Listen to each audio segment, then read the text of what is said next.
Okay,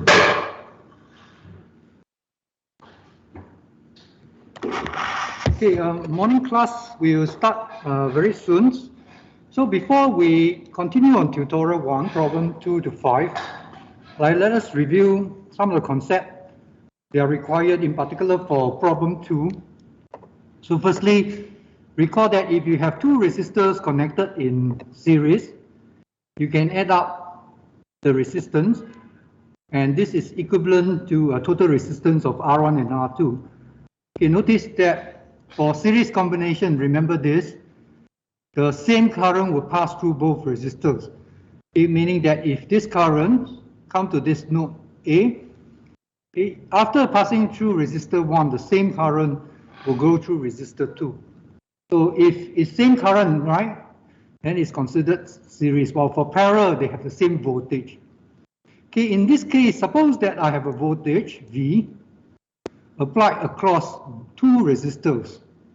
Then according to Kirchhoff voltage law, V1 plus V2 is equal to V, right? And using this, we can also derive the voltage division law, right? In particular, we know that they have the same current. So V1 is equal to IR1, right? V2 is equal to IR2. Okay, in fact, you can see from here that this is actually the current, I. V divided by R1 plus R2 is actually the current flowing through it, because this voltage divided by the equivalent resistance give you the current.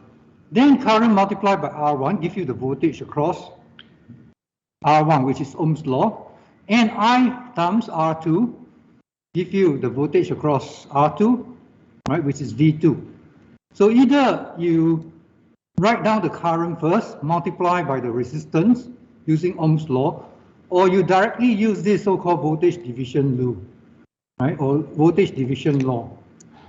I suggest that you memorize this voltage division law, because this will allow you to instantly write down how this voltage is divided, okay, which means that if you have a voltage applied across them, I want to know exactly how many percent, right, of V, how many percent of V comes to R1, how many percent of V comes to R2. So this is the meaning of voltage division law. And I provided a summary to show how you can generalize to more resistors, right? So if you just need to calculate the resistance of a particular resistor, then you just take the resistance of that particular one divided by the total resistance, or actually it's Req, right? So this is how it works. While for parallel combination, right, remember they have the same voltage. V is applied across R1, the same V is applied across R2, because they have the common terminals, right, on both ends. And in this case, the current is divided. When current I entering this node, it will be divided, right, I1 and I2. Okay, and current division law basically tells you exactly how is it divided. For example, if this is 5 ampere, okay, is it 2 ampere come to here or 3 ampere come to there? And you need to calculate it according to the ratio of the resistance. But notice that for current, if you derive the current division law, basically you will see that the numerator, right, unlike voltage division law, V1 you get R1, V2 you get R2, but for current division law, I1 you get R2, right? I2 you get R1. Now why is it so? It's because the current division law actually was derived from conductance. So if you use conductance, then it will be G1, and then G1 plus G2. So this is easier to remember, correct? Consistent with this, R1 divided by R1 plus R2. If you want to switch to current division law, then you replace voltage by current. V1 replaced by I1, V replaced by I, and you replace the resistance by conductance. But you have to remember very clearly that conductance is 1 over R, right? As I explained to you in the last tutorial, and also it's in the lecture notes. Now, because of this 1 over R1, if you multiply by R1, R2, on both sides, right? That means numerator and denominator. Then you will get R2, right? R1, R2 divided by R1, you get R2. This one multiplied in will give you R1 plus R2. And why we list this law is because that for two resistors, actually it's faster to calculate this way. Because if you calculate conductance, you still have to invert it, right? So it's actually easier if you use the resistor directly for two resistors only. Okay, but however, for more than two resistors, right, this rule does not apply anymore. Then you have to use the conductance, right? Namely, G1 over G1 plus G2 plus G3, for example, 3 resistor in parallel, right? So for voltage division law, it applies to any number of resistance, R1 divided by R1 plus R2 plus R3. While for this law, it's only for two resistors, right? But for general one, you need to use the conductance. Okay, I've provided a summary for this course. You can go and check it out. And that will enable you to calculate the current in a faster way. For example, if you're given 3 resistors in parallels, by using the conductance, I can straight away calculate that, for example, I1 is G1 divided by G1 plus G2 plus G3, right? Any questions? Okay, let us look at problem 2. Now, before you solve any circuit problems, right, look at the circuit's property first and look at your requirement. Okay, it says that determine Vx, which is the voltage across the 1 ohm resistor, first thing, and then determine the power dissipated by the 12 ohm resistor, right, which is over here. Now, since we are interested in this voltage, Vx, do not try to simplify it, all right?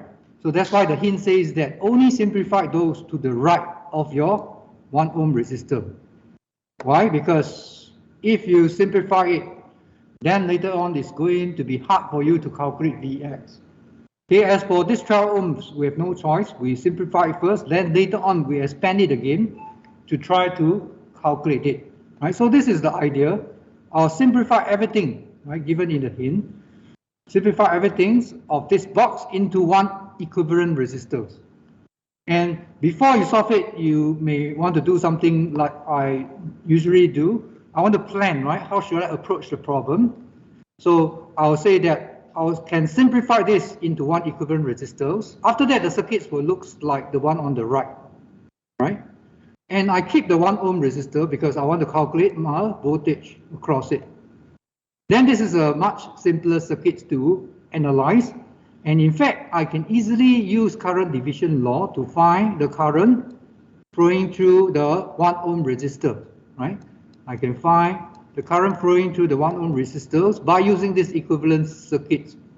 Okay, the idea is that there are 2 resistors connected in parallel because this is in series, correct?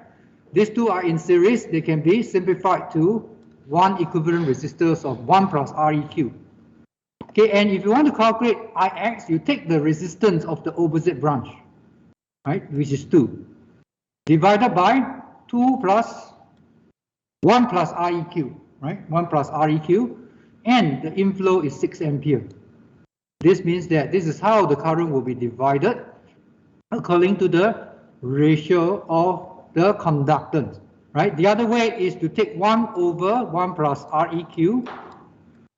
This will be your conductance divided by 1 over R, conductance for this, right, plus the conductance of the other branch, 1 plus Req, then multiply by 6. But however, you can see that this is much simpler for 2 resistors in parallel. Now, the purpose of finding Ix is actually to find Vx, right? Because we know that once you get current, multiply by the resistance, which is only 1 ohm, then you get your Vx. So this is my overall plan, and you should do that for every problem, right? If you can list down this step, actually you're half done. Okay, the rest is to do it carefully. Okay, even if you make careless mistake somewhere, people can see that, right? You actually understand how to approach the problems. Okay, so this is important, right? Try to do that in your problem solving, right? Plan something in overall first, not just one step at a time. Plan something in overall first, then proceed. Okay, after that, it's just the calculations by doing it carefully. Okay, I'll first simplify everything on the right of the 1 ohm resistors into 1 equivalent resistors, right? One by one. Let's look at these two boxes. Now 3 ohm is in parallel with 6 ohm. Why? Because one end is connected together. The other end is also connected together, right? Nothing in between. So therefore they are in parallel. Now if you see this symbol, 3 parallel 6, it means that you should use this formula. R1 parallel R2. Okay, meaning that you should multiply R1, R2 divided by R1 plus R2. Right? Or simply you use this one. 1 over RQ is 1 over R1 plus 1 over R2. Then you invert this one to get REQ. Okay, which means that if you come to here, 3 times 6 divided by 3 plus 6 will be equal to 2 ohms, right? So this is 8 times 12 divided by 8 plus 12. So it's 4.8. Right? Please go back and try it out yourself, right? Do not just read as I said. You need to do it. Okay, which means that these resistors can be simplified into 2 ohms. 1 equivalent resistors. Now you can see that they are now in series. 4 ohm is in series with 2 ohms. So you can further add them up. Okay, here also there's parallel combinations. These 2 resistors share the same common terminals on both sides, which means that I can replace it by equivalent resistance of 4.8, right? 8 parallel 12 replaced by 4.8. Now, if you have difficulty to solve circuit problem at the beginning, you should do what I did. Do it one step at a time, right? One step at a time. But after you do many times, actually, you can just write down the equations one shot for everything. Okay? And after that, notice that this is in series. 4 plus 2 is 6. 4.8 is also in series with 1.2. Okay, which means that you have 2 resistors, both 6 ohms. 6 ohm parallel 6 ohm, right? Which is 4 plus 2 and 1.2 plus 4.8. They are in series. Okay, but after that, they are in parallel, right? Namely, you can imagine that there are 2 6 ohm resistors in parallel because they are connected to the same terminal. And if you see 2 resistors of the same value in series, actually the equivalent resistance is always half, right? Always half. Why? Because R times R, and that means R1 equal to R, R2 equal to R, same value, divided by R plus R is always equal to half R, correct? Therefore, right, if you see 2 resistors in parallel of the same value, just take half. No need to waste time to calculate. Okay? In this case, you reduce to 3 ohm eventually. So my equivalent resistance is 3 ohms, right? After I simplified everything on the right of this box into 1 equivalent resistors in the end. And then after that, right, we just analyze these simple circuits. This is only 3 ohms. 3 plus 1, 4. So we have 2 resistors in parallel, 1 4 ohms, right? 1 4 ohms. You should visualize that this 1 resistors of 4 ohms. Then you can see that you are doing current division law now. 6 ampere is divided according to the ratio of the conductance, or take the resistance of the opposite branch. So you need not actually be too particular which one is R1, which one R2, right? Just take the resistance of the opposite branch, okay? Or take the conductance of this current branch, then you can get this. So it's 2 over 2 plus 4, multiplied by 6. That means that there's an inflow of 6, and it's divided according to this ratio. So in the end, you get 2 ampere. So this is 2 ampere. Now, if this is 2 ampere, then this will be 4 ampere, correct?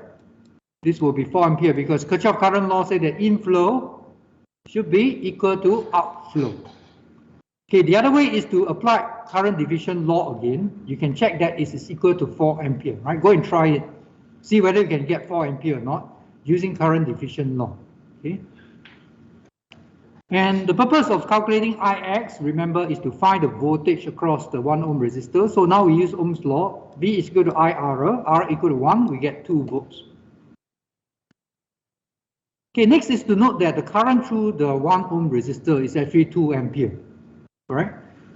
Current through this 1 ohm resistors is 2 ampere. Okay, we have calculated Vx, but remember, we still need to calculate the power dissipated by this 12 ohm resistor. So far, what we have done is that we have known this current through the 1 ohm resistor. Now, to calculate the power of the 12 ohm resistor, you have to refer back to the original circuits. All right? Because then you can see the 12 ohms there. Before that, we simplified just to calculate Ix. Now, after that, right, just look at these circuits. Okay, and you can see that this is, if this is 2 amperes, then it will be divided here. Correct? It will be divided here. And this is actually 2 ohms. Just now I showed this 2 simplified to 2 ohms parallel. This 2 also simplified to 4.8 ohms, right? And then this basically means that I have 2 resistors of 6 ohm in parallel. Right? Just now we have done that. All right. This is 6 ohm because this is 2 ohms. Right? You can go back, check this here. 2 ohms, 1.2 plus 4.8, also 4 plus 2, 6. 1.2 plus 4.8, also 6, which means that actually you have 2 resistors in parallel. And over here, there's a current of 2 ampere. Right? So you have to visualize this 2 ampere entering here, go down, this 6 ohms. Come here, 1.2 plus 4.8, also 6 ohm. Okay, you have to find out what is this current first. Right? What is this current? Then, based on this current, if you can get this current, you apply another current division law, you can get this current. Okay, which means that you can actually keep using current division law for parallel resistors until you find the branch current that you want. So first thing, let us find the current flowing through the 1.2 ohm resistor. Okay, actually, if you have equal resistance, then the current will be equally divided, isn't it? Right? So no need to waste time, just say that it's half of 2. Right? That means that this will be 1 ampere. If this is 1 ampere, this will be 1 ampere. Right? That means that both branches have equal resistance. So there's no difference, right, to the current. Resistance, the higher the resistance, right, the lesser the current go through it, right? But in this case, they are equal resistance.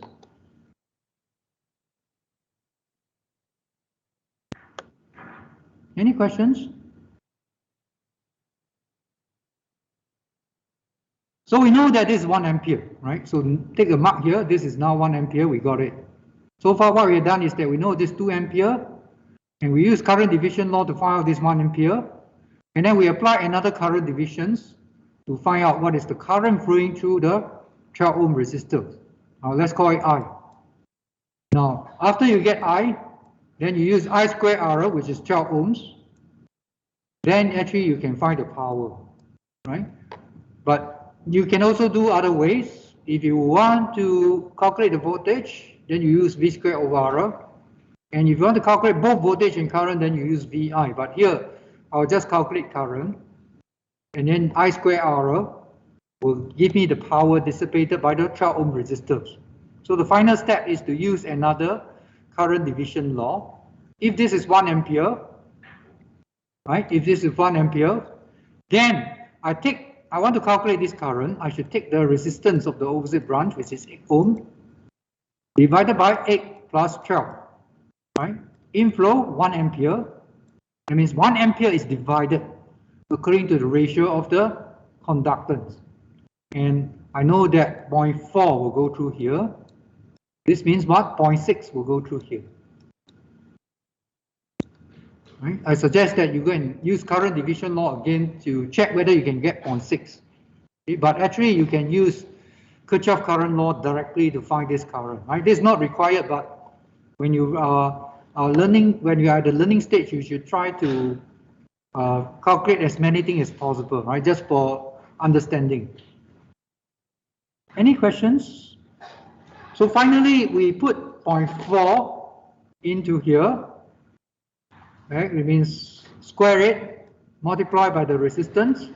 You can check there is 1.92 watts. So this is the power dissipated by this 12 ohm resistor.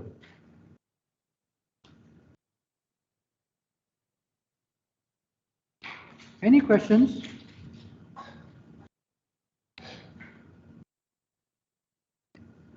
Now, we managed to simplify these circuits by series parallel combination. Okay, but sometimes, right, sometimes you may not be able to simplify the circuits by simply series parallel combination. Okay, I will say that in that case, then you try to use this delta Y, right, delta Y or delta star conversions.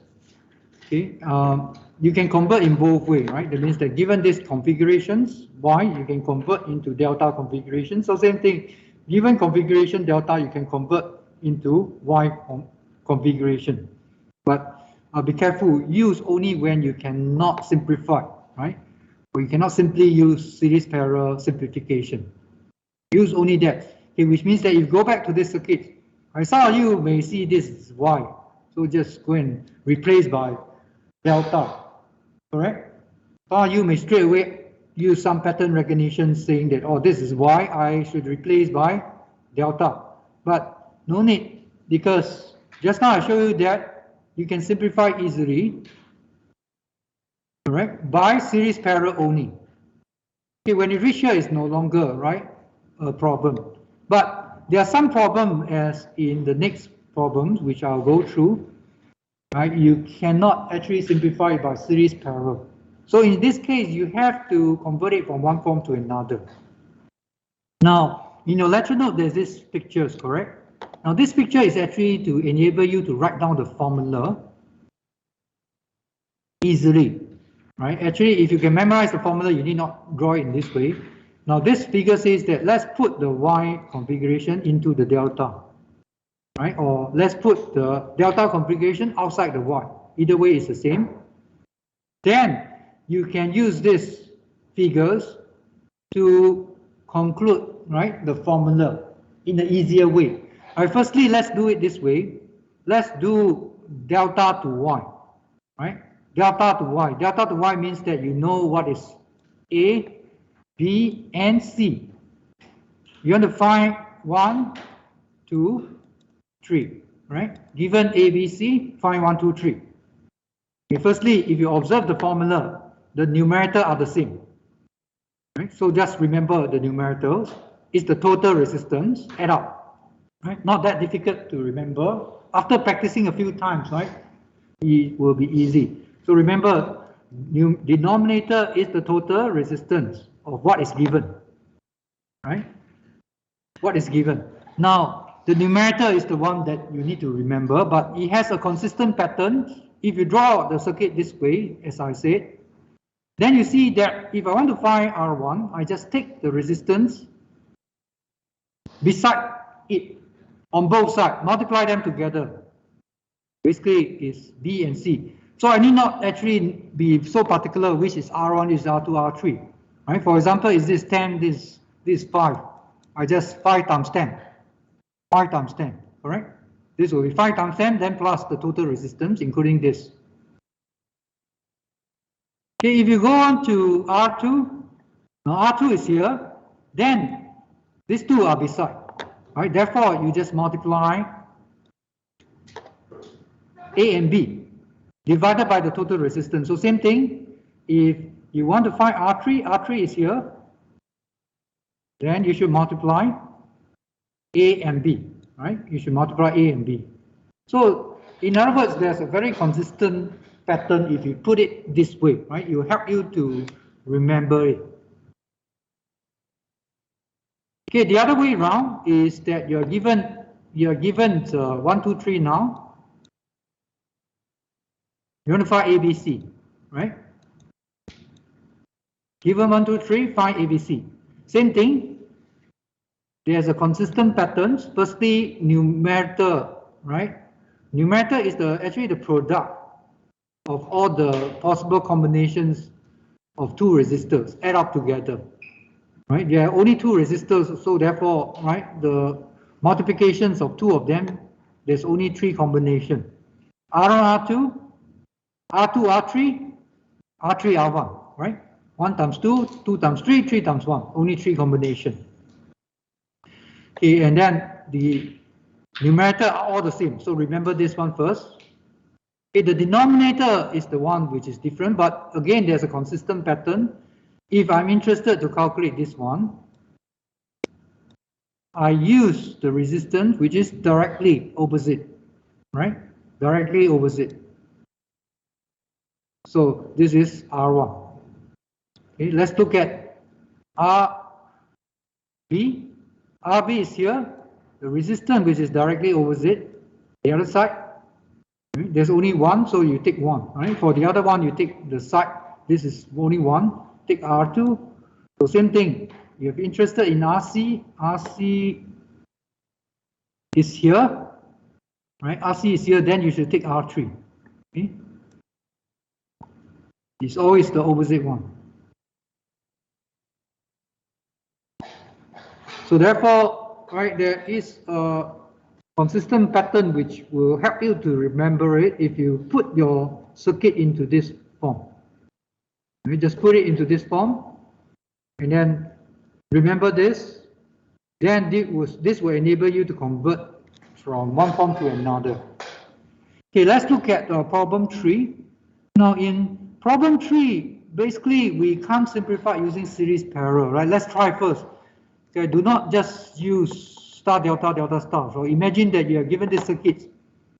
Okay, this should not be in your mind first, right? You should see whether you can simplify them using series parallel. Now, this resistors and this resistor, are they in series? Are they in series?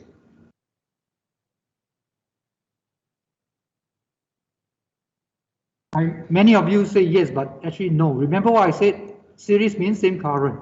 So you examine it. If I have a current flowing through this resistor, now when it comes to these junctions, not all the current will come to here, correct? Not all the current come to here. Some will go through here, or some may come in from here. So they are not in series because they are not the same. They do not have the same current. Right? Series means that, right? For example, this 10 ohm is not there. Then there's a series. Okay, once there's something here, correct, which drawn away the current, then the current will not be the same anymore. So these two are not in series, right? Remember, these two are not in series.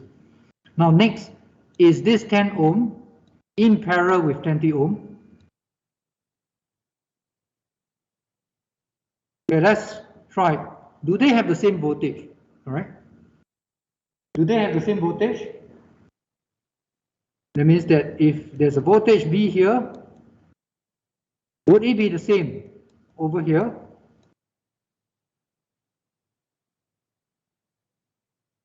No, because there's this 10 ohm resistors, all right, which will cause a voltage drop unless there's no current, right? Which means that, no, unless there's either no resistance or no current, right? And on the other hand, right, it should be no resistance because you need to connect this terminal together. Okay, one end have a common terminal, the other end do not have a common terminal because they are separated by a component which is 10 ohm.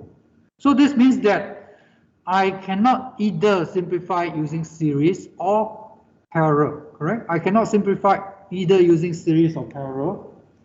Then you should start thinking about trying, right? Trying star delta delta star. So do not do not use it unless you get stuck. In other words, you simplify, for example, until you reach a state, something like that. So you can imagine, maybe I'm doing more complex circuits. I simplify halfway, right? I ended up with these situations. Then you start using star delta delta star. Now here, right? Actually, you can convert in various form. Actually, this is delta, correct? This is delta because this is connected together. So one way is to convert this into y, right? Or this is also delta. Then you can also convert it into y, and then start simplifying, right? You should go back and try. But here I will do the other way around. I'll convert this into delta. This is actually y. I'll convert it into a delta, right? There's a y configuration here. I'll convert it into a delta configuration. Okay. So the features of this y is that, right?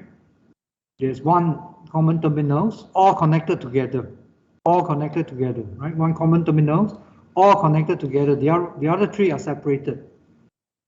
So this one, there's one, and the other three are separated, and I should convert it into a delta configuration. Right? In order to do so, I draw my circuit this way, correct? So that I can remember my formula easier. Okay, here you are given the Y configurations, right? That means R1, R2, R3 are all known. They are all 10 ohms. And actually, if there are 10 ohms, all 10 ohms, you only need to calculate one, correct? Because they will be the same. Okay, but just for the sake of remember it, we will go through all, right? We will go through all the formulas and treating them as if they are different, but just to let you know, once you calculate one, right, you can get the rest already. All will be 30 in a sense. Okay, RA is this one. I want to find out this one. Given R1, R2, R3, right, which is my Y configuration, they are all 10. And remember, the numerator are the same. Only the denominators are different. So the denominator, you refer to the opposite one, correct? The one directly opposite. Okay, that means that if I want to find RB, then I take R2. So same thing, if I want to find RC, then I take R3. It's always the one directly opposite, and the numerator is all the possible summations, all the possible combinations of the product of the resistance sum up together. So as I said, because R2, R3 are the same, right? This I actually call a balanced resistor load. All are the same. Then later on, you only need to calculate one, right? You give you all, because all this will be the same values. Any questions? Okay, which means that I simplified this Y configurations of 10 ohms into a delta configurations of 30 ohms. Okay, after that, then you start simplifying it again, right? Start simplifying it again. And now you can see that these two are in parallel. 30 is in parallel with 30 because they both end connected to the same terminal, right? There's no resistor in between any of this terminal, right? Directly connected, then parallel. So 15 ohm is obtained from 30 parallel 30, right? As I said, if they are the same resistance, it's half, right? If not, press calculator, 30 times 30 divided by 30 plus 30 is 15. Okay, next, the circuits on the right can also be simplified now, because if you look at this one on the upper right corners, one end, right, that means 20 ohm is connected to one end of 30 ohms. Okay, at the other side, the other end of 20 ohms is also connected to the other end of 30 ohms. Okay, this basically means that both of them are in parallel, right? If you draw it this way, right, you can see it better, they are in parallel. So these are just wire, right? These are just wire, it's drawn in this, but In fact, wire means that it's just a connection from here to here. So actually these points are the same, right?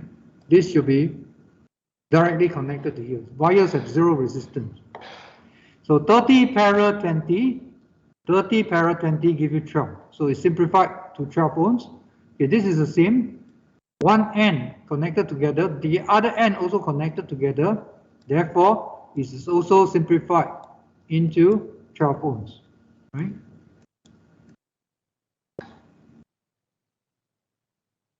Okay, after that, you can see that these two are in series. 12 plus 12, 24. 24 parallel with 15, right? 24 parallel with 20, same terminals on both ends. And you can check there is 9.231 ohms. So therefore, do not jump into using star delta, right? Delta star or Y delta, delta Y. Use it only if you have no choice, right? Because some of the circuits can be simplified by using series parallel, even if there's a star or delta configuration somewhere. Any questions? For those online, if you have questions, please turn on your mic, right, and ask.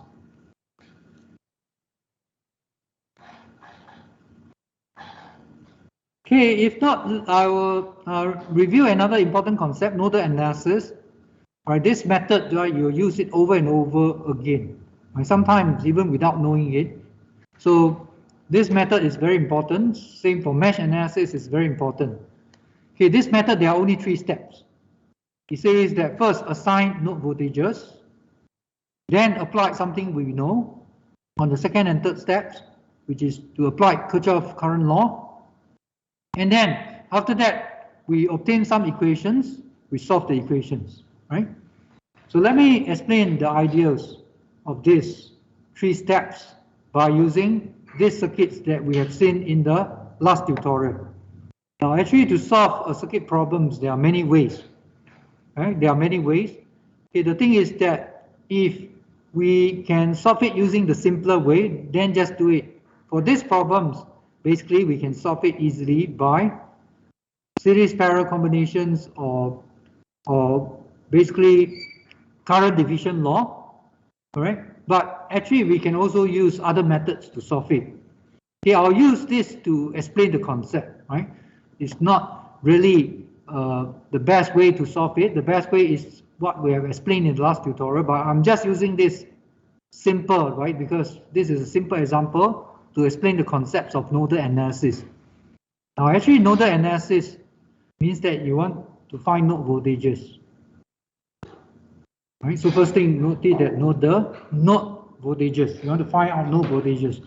Now in circuit analysis, if anything that you do not know the value, you assign a variable, correct?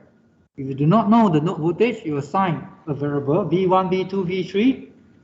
If you do not know the currents, right, you assign I1, I2, I3. Then you try to solve them, right? Try to find them. So this nodal analysis starts by assigning a name to the variable which you are interested, right? So therefore, right, we will start by assign a node voltage, okay, to a reference node, right? Over here, basically, firstly notice that this is connected to ground. So even though this is a node, but you know the voltage there, correct? You know the voltage there, and this is also a node. But nodes where components are connected together. Well, you can see that actually there are 3 nodes in these circuits. 1, 2, 3. Okay, but in some of the nodes, the voltage are known. For example, 0 volt voltage is known. And what about here, this node? If this is 0 volts, and then you climb up 12 volts, so this will be 12 volts, isn't it? Correct? This will be 12 volts. So it's something like that. I'm at 0 floor. I climb up 12 stories, I reach the 12th story. So this is my voltage of 12 volts, right? Of 12 volts. So you can just remember it this way, right? I'm at 0 potential, I climb up 12 volts. So I reach 12 volts at this node now. So if this is 1 volt, if your reference is 1 volt, then you climb up 12, then you reach 13, right? You reach 13. So it's relative. Increased by 12 volts. Increased by 12 volts, this 12. Now, which means that I know this voltage, I know this voltage. The only thing I do not know is this. Let's call it V. So you assign node voltage, V. There's only one unknown, so you only need one equation, right? If there are V1, V2, then you need two equations. V1, V2, V3, you need three equations, one at each node. Okay, here, there's only one unknown node. So always take Kirchhoff current law at the unknown, right? At the unknown node. Okay, if it's known already, what for? You take KCL there, right? Only at the unknown node, okay, which means that you should look at the current entering and leaving this node. Okay, and the directions is assumed. In circuit analysis, it means that if you assume this, right? For example, you assume this direction for Ix. If Ix is positive, then you have made a lucky guess. If Ix is negative, it just means that it's the other way around, right? So don't worry too much about that. Just assign any directions, but sometimes logically you can figure it out so that your answer will always be positive. For example, I would think that the current should come out from the positive terminals of the voltage source, right? And I would think that the current should flow to the ground because this is higher potentials, 12 volts. So therefore, likely, right, come to here, it will drop because of this 4 ohm, but it would still be higher than 0. So therefore, I assign this way, right? This current flow out from the positive terminals, come to this, then it flow to the ground, right? Through 3 ohms, it flow to the ground through 6 ohms. Okay, which means that I can write down my equations by Kirchhoff current law. 12 minus V is the voltage across the 4 ohm resistors. According to the Ohm's law, voltage across it divided by the resistance will give you the current entering the node. It's equal to the current leaving the nodes. So V minus 0 is the voltage across 6 ohm resistors. It's also the voltage across the 3 ohm resistor because they are parallel, right? So basically, after some time, you can just write down this directly. V divided by 3, or even if you put a 0 there, there's no difference, right? V minus 0. V minus 0, right, is the voltage across the resistor. Now, after that, just solve it. There's only one equation, you can easily solve this by algebraic manipulation. So this is the key idea. Assign the unknown node voltages, apply KCL at the unknown nodes, get sufficient number of equations, solve it using your maths, right, which you have learned how to solve linear equations, right, using mathematics. Okay, next, let's look at question 4. Now, question 4 says use nodal analysis. Right? In exam question, especially if you say no, use nodal analysis, do not use other method because you have been tested on whether you understand this method or not. So strictly, right, follow the method specified. Use nodal analysis to find V1, V2, V3. V1, V2, V3 is assigned for you already because you are beginner, so it's assigned. But in actual fact, as I said, you need to assign by yourself. Right? How do you assign? Just look at the circuits. Okay, here, this is a reference node of 0 volts.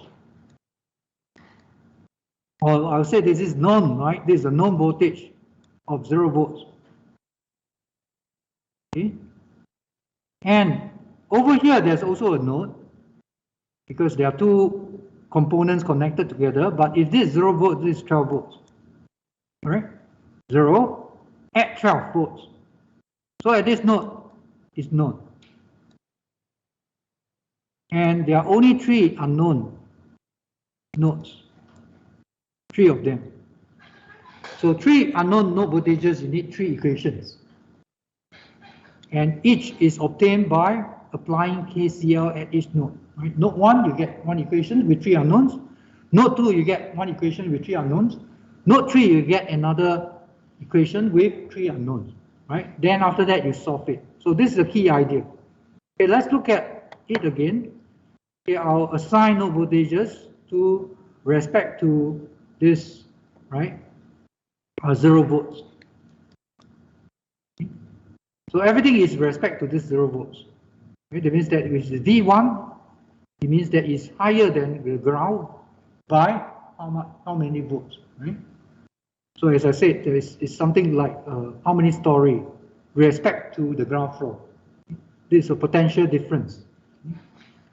And I have assigned this, right? This question you have assigned. It's already assigned, but in actual fact, you need to assign. Okay, then you start to obtain the equations, 3 equations, by applying KCL at each of the nodes, 1, 2, 3. Okay, this highlighted is important. The key idea is to express all the branch currents in terms of the node voltages. Why? Because you want to solve the node voltages, right? So it makes sense to express everything in terms of the node voltages. Anything that's not in terms of the node voltages, try to relate it to the node voltages. Then you'll get all the equation. After you get the equation, then you solve it. So let's go through this second step. Okay, second step says that you need to relate to all the node voltages. So therefore, if it is a resistor, the current flowing through the resistors, if I assume this direction, as I say, any direction you can assume, then I'm assuming that V1 is higher than V2. So Ohm's law says that the current is V1 minus V2 divided by R. Correct? This means that you can express your branch current in terms of the node voltages. Then you get an equation with this node voltages. Okay, and you can see that there are quite a number of them in this form. This one, right? This one also.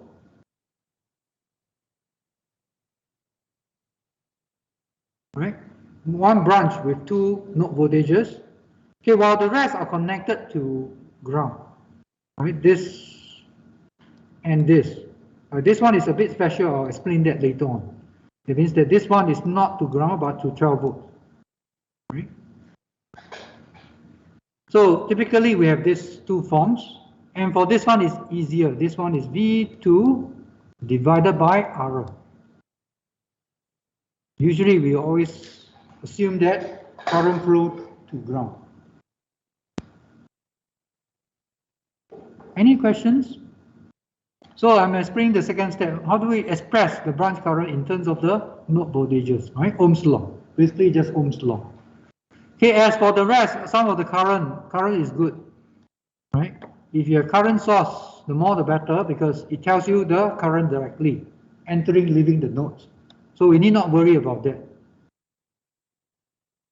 Okay, let's come to this node 1, right? Remember, now we apply KCL to express the branch current in terms of the node voltages at all the unknown nodes, starting from node 1. Okay, I will say that this is surely entering, right? Because this 5 ampere arrow pointing upwards, entering. So I will put current entering the nodes 5. The rest I put leaving. Right? This 3 ampere obviously leaving, just put it down first.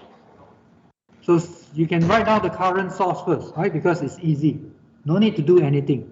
Okay, after that, then use Ohm's law to write down the branch current. For example, 8 ohm is here. If I assuming, right, it's flowing from V1 to V2, then V1 minus V2 divided by 8 is the current flowing through here.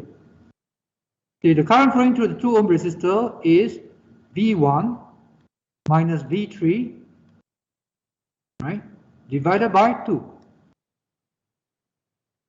Finally, V1 minus 0, right, which is V1 divided by 4 will give you the current flowing through the 4 ohm resistor.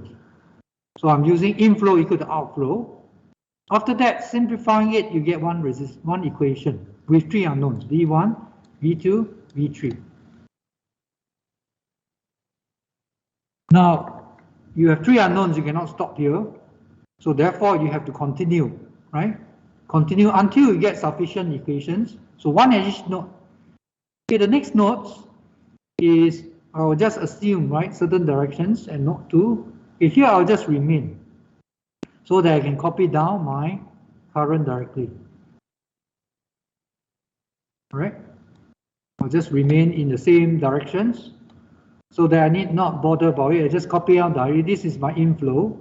My inflow is on the right, my outflow on the left. Outflow, I have V2 minus V3 divided by 4. Right? This is V2 minus 0 divided by 2. So inflow is equal to outflow. And right, can then simplify to get another equation.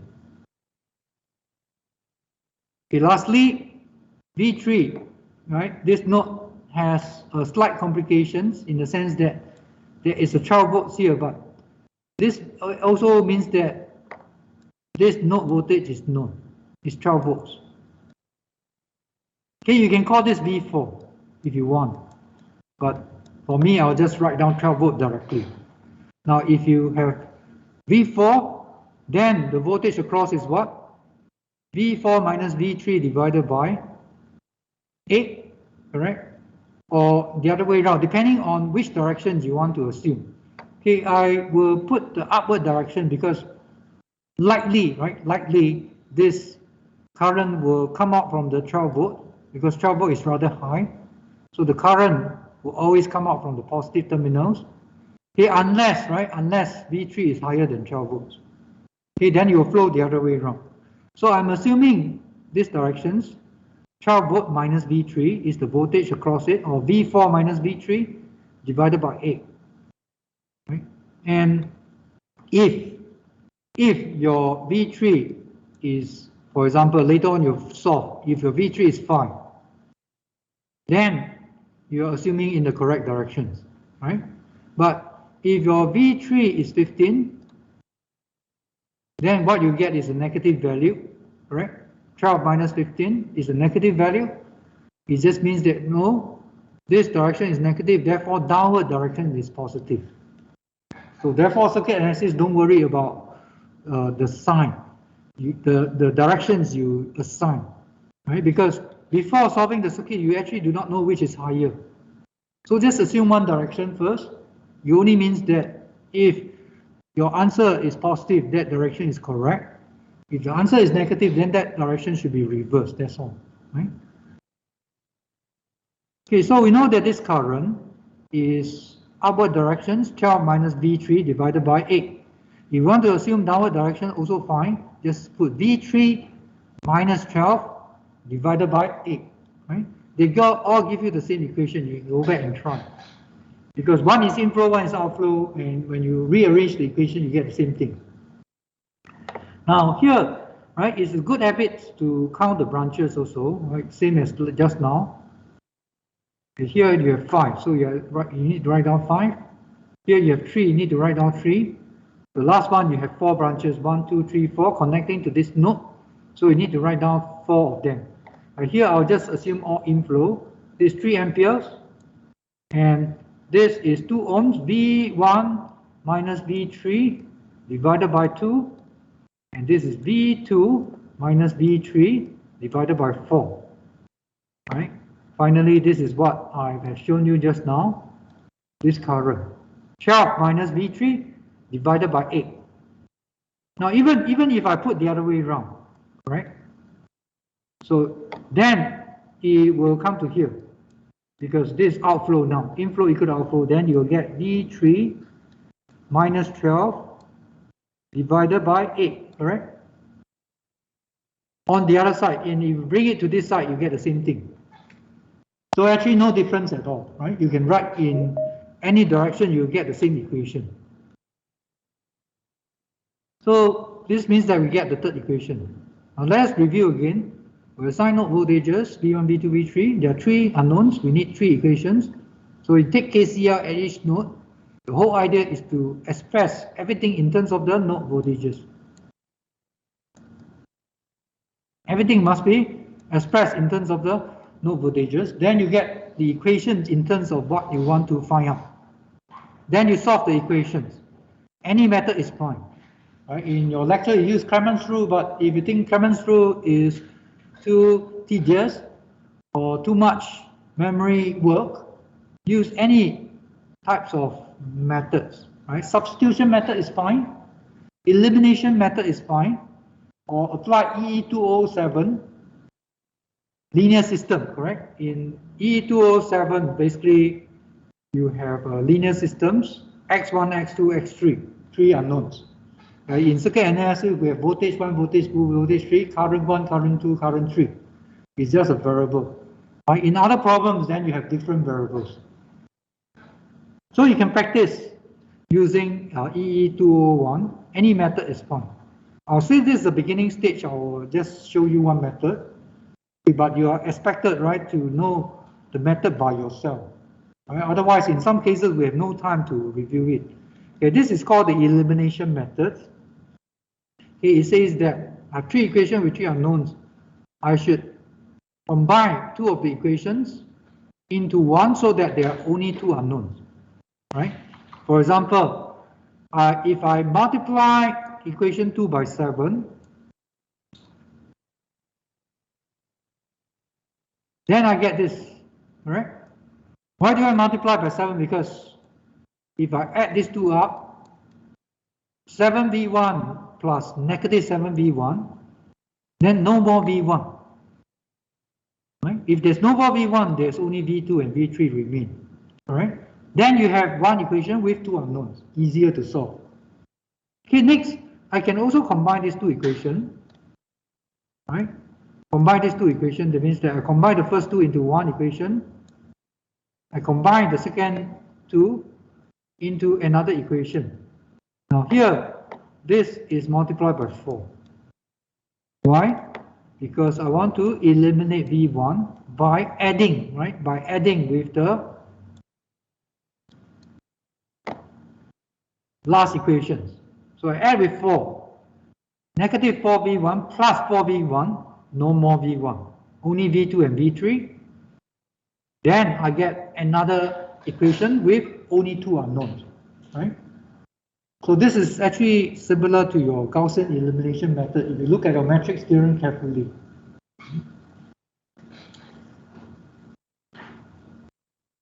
Okay, so I have two equations with two unknowns. Then, same thing, you can eliminate another variables, or you can use substitution method.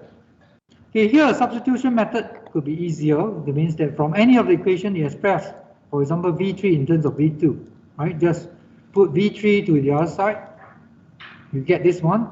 Then you substitute into the other equations. Then there's only V2. Right? If there's only V2, then you can just solve it directly. Right? Some calculators actually, I approve one, of course, actually enable you to calculate the three equations with three unknowns instantly. But in exam, you need to show your steps. So that's only for you to check your answers, right? You still need to list down the steps, saying that how you approach it, and finally, this is the answers. So as I said, you may want to practice EE207 also, right? Because this will enhance your understanding there as well, right? You can put this three equation with three unknown into a matrix, and then you solve it using matrix theorem, Cramén's rule, Gaussian eliminations, or even use inverse matrix simply. So all these are covered in E207. Here, in circuit analysis, right, you just choose one method which you are more confident, right, more accurate. Any method is fine. Oh, sorry. The Gaussian elimination is the system of three equations. Then it's just reducing it to two equations, right? Okay, the question is that what is Gaussian elimination? Actually, Gaussian elimination is that, for example, I put this into an augmented matrix.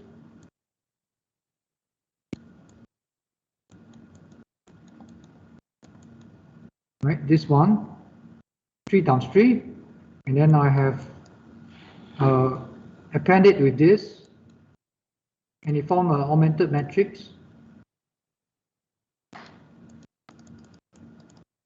Alright. Actually, Gaussian elimination is to go through a series of transformations, a series of operations to put it into an upper triangular form.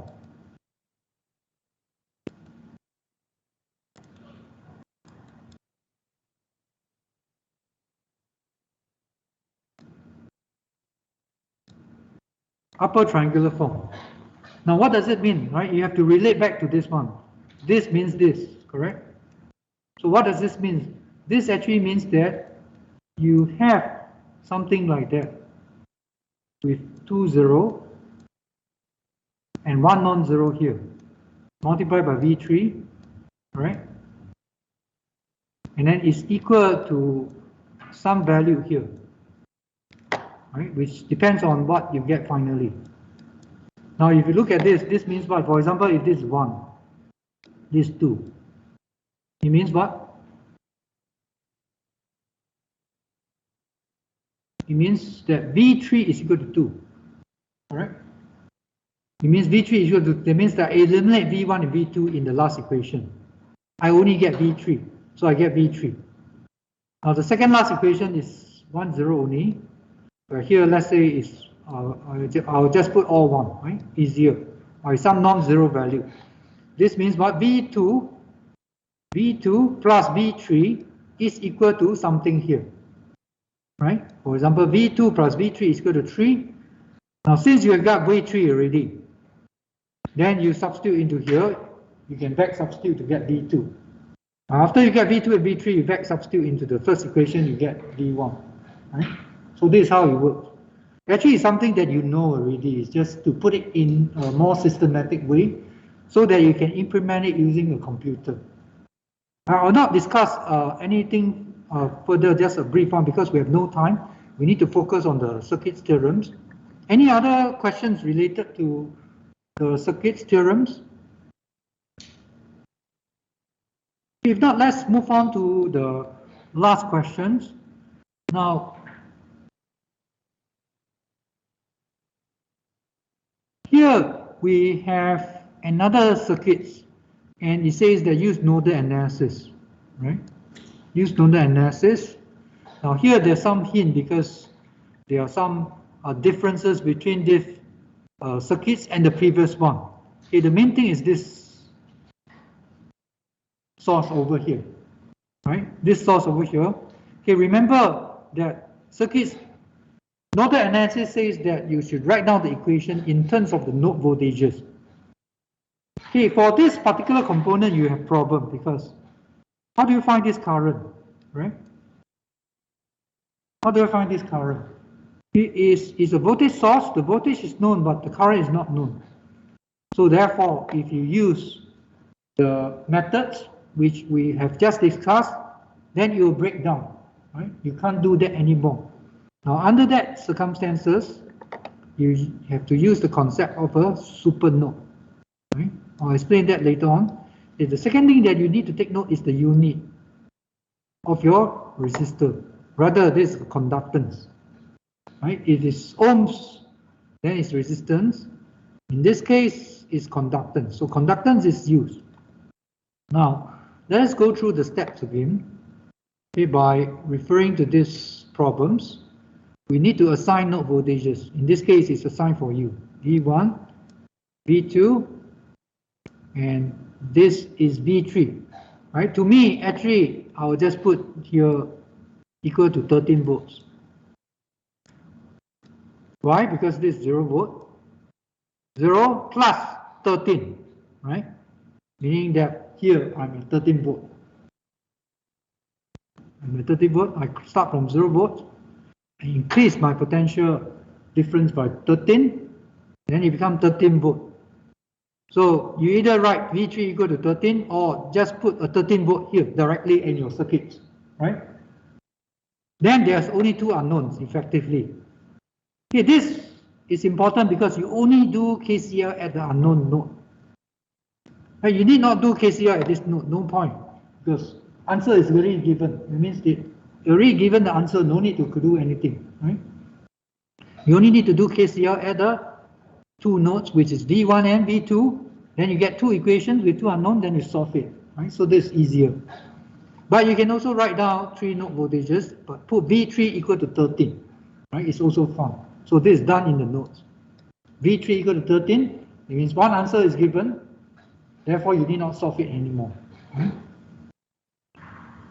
Now, sometimes when you try to write down equations by taking KCL at the unknown nodes, there may be problems if you cannot express the current in terms of the node voltages, right? Because the key idea is to put everything in terms of the node voltages, but you can't do it for this branch. This particular branch causes a problem because it is a voltage source. If it's a current source, no problem, right? As in this case, current source just 2 ampere. Right? This is a voltage source, so you cause up problem. Now this is a voltage source, but also no problem because we know 1 and 0 volt. So therefore, right, we know that this voltage is 13. But this is unknown, this is unknown, this is also unknown. So you can't write down any current by taking KCL at this node and this node. Right? In fact, let's look at what happened. Let's look at what happened when we take KCL at these two nodes. Right? Assuming that I do not know what happened, what is the concept of super nodes, right? How should I proceed with solving the problem? But before that, right, let us review that if conductance is given, then to write down the current, right, it should be what? V1 over V2. Okay, normally it should be divided by RL, but G is 1 over RL. So in this case, basically, you just multiply the potential difference, V1 minus V2, with the conductance.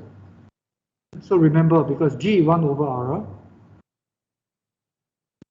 So in fact, it's easier, right? Which means that if I want to find out, for example, the current flowing through this branch, let's assume inflow. Okay, then will be V3 minus V1 multiplied by 2, right? And if I want to find out the current flowing down through here, will be V1 minus 0 multiplied by 1. Okay? So inflow, I'll put as positive. Outflow, I'll put as negative. Okay, and then 2 ampere is also inflow. Now, here, this current is not known, right? Let's call it I. Let's call it I. So this is what you do, correct? If you do not know, you call something, then you continue. Right? This will be I. So same thing at node 2, then this current will flow through here, I. And then here it will be divided. So let's put outflow. And this will be V2 minus 0 multiplied by 4. This will be V2 minus V3 multiplied by 8. Right? Now I can write out two equations, but the problem is that I have additional unknown. So effectively you can't solve this, but however you can combine them. Because I is equal to I, which means that this is equal to this, right? This is equal to this. So the two equations basically is combined into one equation, and that's called supernode, right? That's called supernode. Right? In fact, the concept is quite easy to understand if you visualize it this way. If I have a pipe, right? Let's consider that it's just current I1, I2. Now here I can write down using Ohm's law. But come to here, I can't write down using Ohm's law. I have unknown current I. Right? But I know that it's a summation of these two currents. As in this case, I know that this current is the summations of these three, right, together. These three together. So it will flow through here, and when you come to the other end, inflow must be equal to outflow.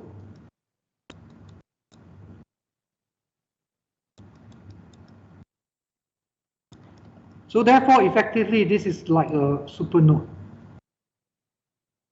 Right? You do not know the currents, but it's okay. Right? Let's treat it as supernodes.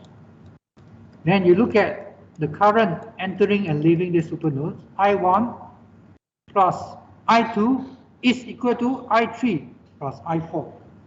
Right? Because I1 plus I2 is equal to I is equal to I3 plus I4. So if you go back to here, actually it's some very simple concept. If I do not know this one, never mind. Just treat it as a supernodes. Then I just look at the inflow equal to the outflow. Right? Effectively, these three branches entering here, combine to I, and I come to the other side. Right? It will then spread out into these two. So they should be equal. Okay, therefore, the concept of supernode is just to look at the current entering and leaving these whole nodes. And conceptually, you're combining two nodes into one because there's a problem which is caused by the voltage source, right, with unknown current. So even if you do not know supernodes, you can just do it this way, right? Write down two equations, combine the two equations into one, that's supernode already. Okay, but supernode concept is faster, right? You can do it one step. Just draw the boundary across the unknown currents, right?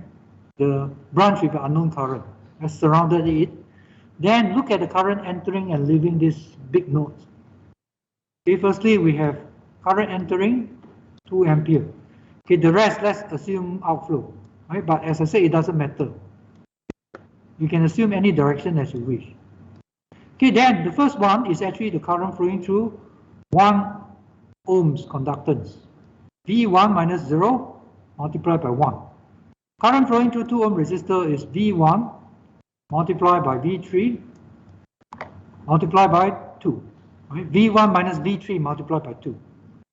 And 8 ohms is here, sorry, 8S is here.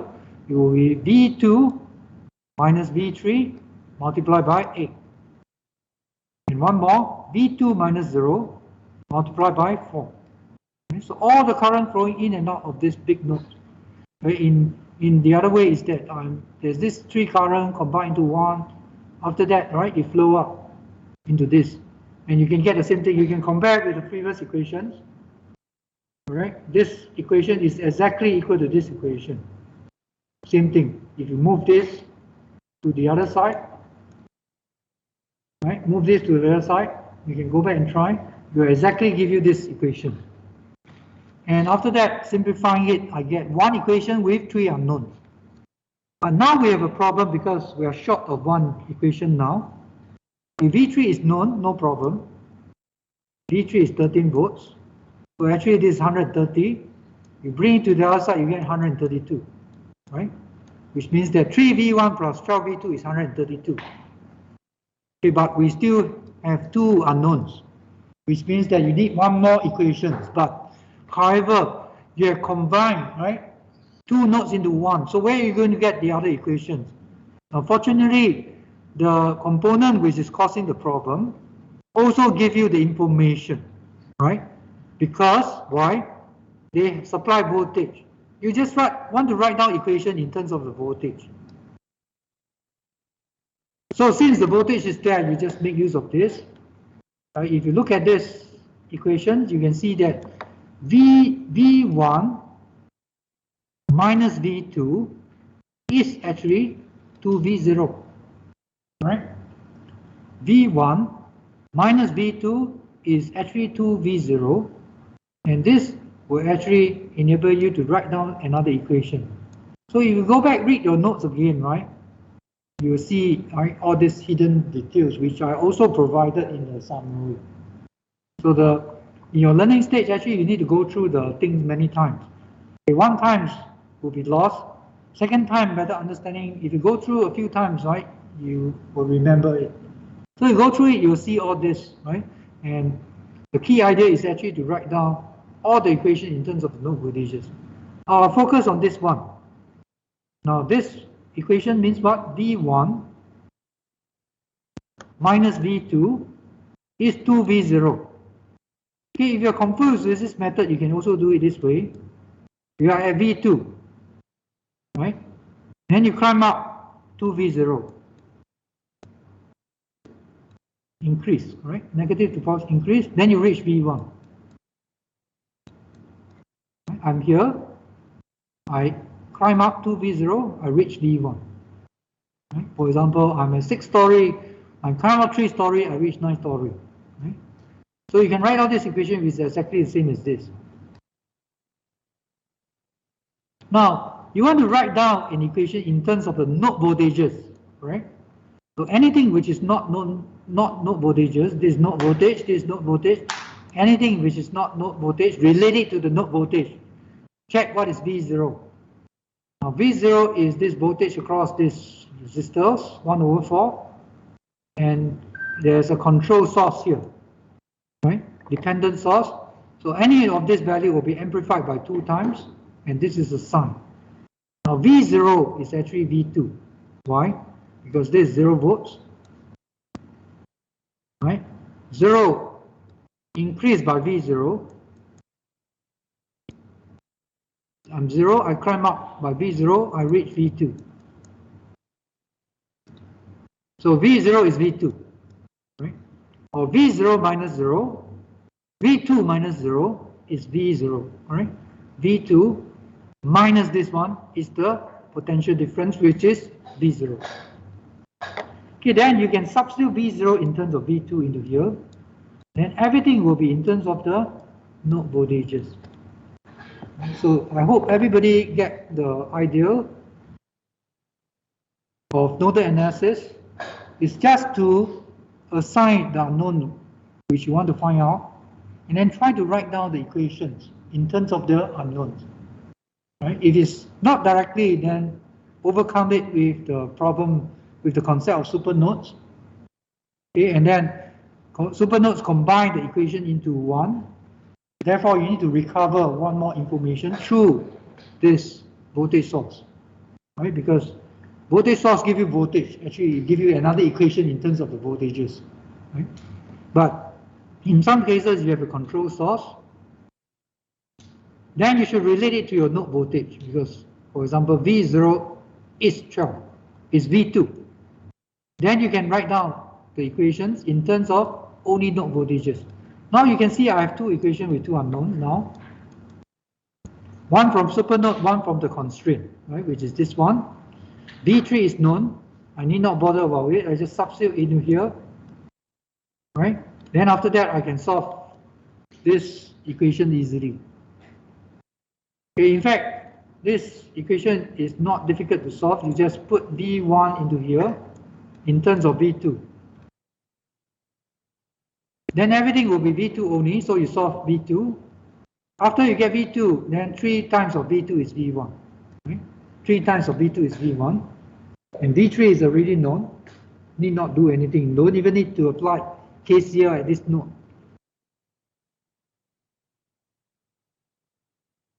Any questions? Okay, so go back to review your notes and read through the summary again. All right, then you will find it more meaningful. Any questions?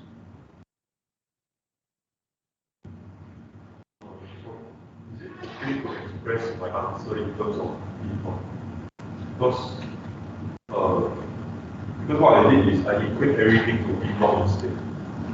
Okay, there's a question, right, asking whether you can put in terms of V0, a V0 or V0, right? V0, right? Yeah.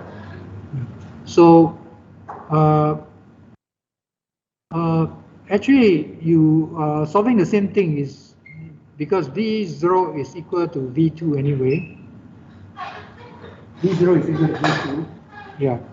So actually it's fine, but you need to specify very clearly, right? Specify very clearly because nodal analysis is a method which is specified this way. You assign according to the unknown node voltages, then you write down the equations in terms of the unknown node voltages, then you solve it. Okay, but however, V0 is also one of the node voltages. V0 is actually V2. So therefore, it is fine, but it's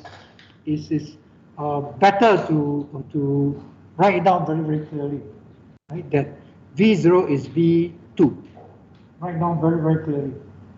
Otherwise, right, you may be perceived as deviates from the nodal analysis, which may cause you some problems sometimes I'm talking about under exam conditions. Under normal circumstances, actually, you can just calculate anything that you like using any method. But sometimes in exam, it means that you're being tested on that method. So try not to deviate.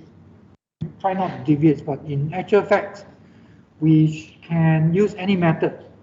So the whole idea is that if you look at this equation, this tutorial, many different methods are used. If you have a simple circuits, don't use complicated method, right? So my way of handling is that if there's only one source with many resistors, I'll just use series parallel to try to simplify it. If I cannot simplify it at some stage, I start to do some conversions, right, to do it. But for circuits with multiple sources, here you have 3 sources, it's not possible to simplify using series parallel, those concepts anymore, right? So under this multiple sources, okay, then you can decide whether to use mesh analysis or nodal analysis, correct? How do we decide? Actually, check how many unknowns you need to establish. Right? If the method is not specified, it's up to you. Okay, here you can count 3 node voltages only, but how many meshes? 1, 2, 3, 4. Right, this is known. Right, don't worry too much, this is known. So 4. Okay, this current is known.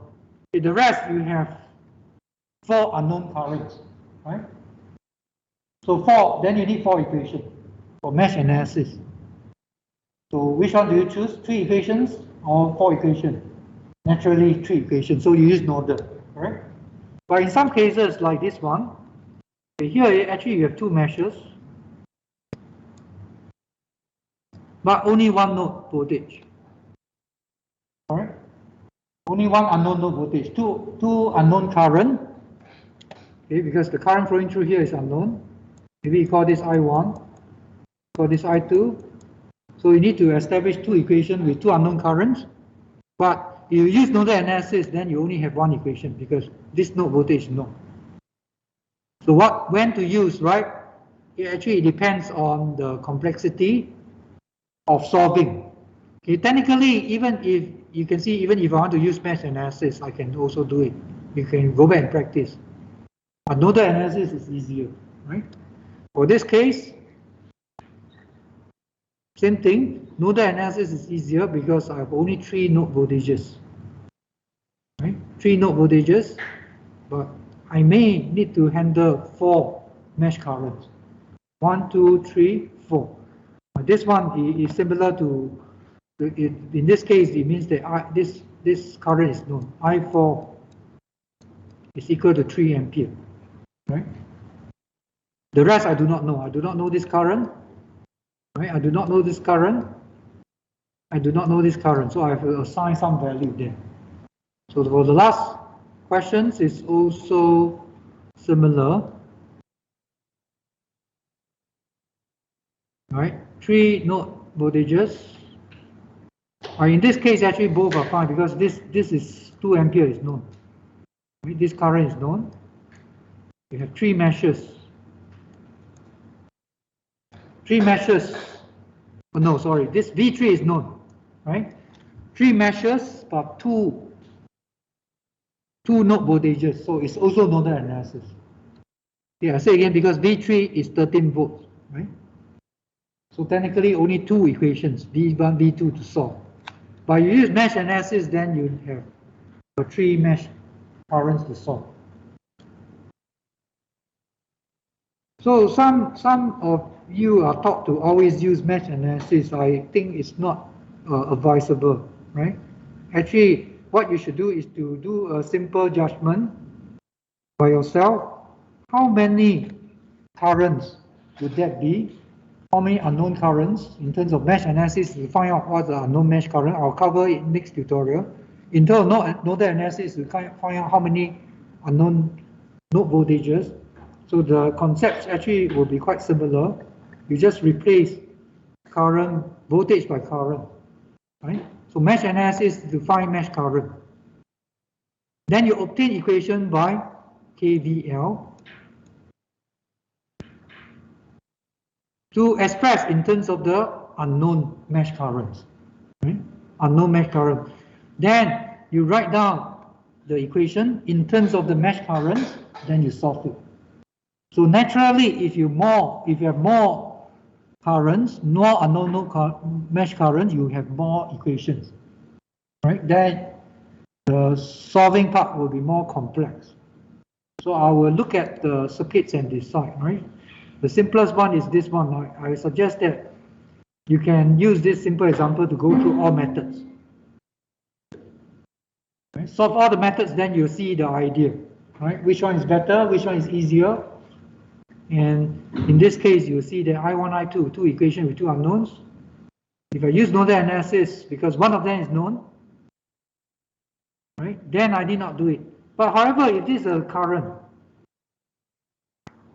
this is 12 ampere, if this is a current source, right, then this becomes an unknown node, right? Then you only have one unknown current, then you use mesh analysis, right? So use it in a flexible way. Right? At this beginning stage, of course, it will be confusing, but at the end of the course, right, if you consistently follow, you will be able to even judge, right, which method to use. Okay? Any questions?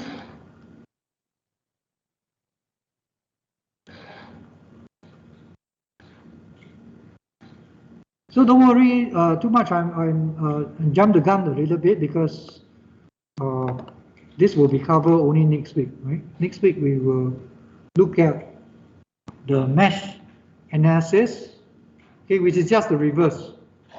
Okay, mesh analysis, KVL. Okay, right now, I assign mesh current, use KVL to write equation in terms of the unknown mesh currents, solve the equations to obtain the mesh current. Okay, that's all. And we have the concept of super mesh, right? Super mesh, which is that you can't do step 2.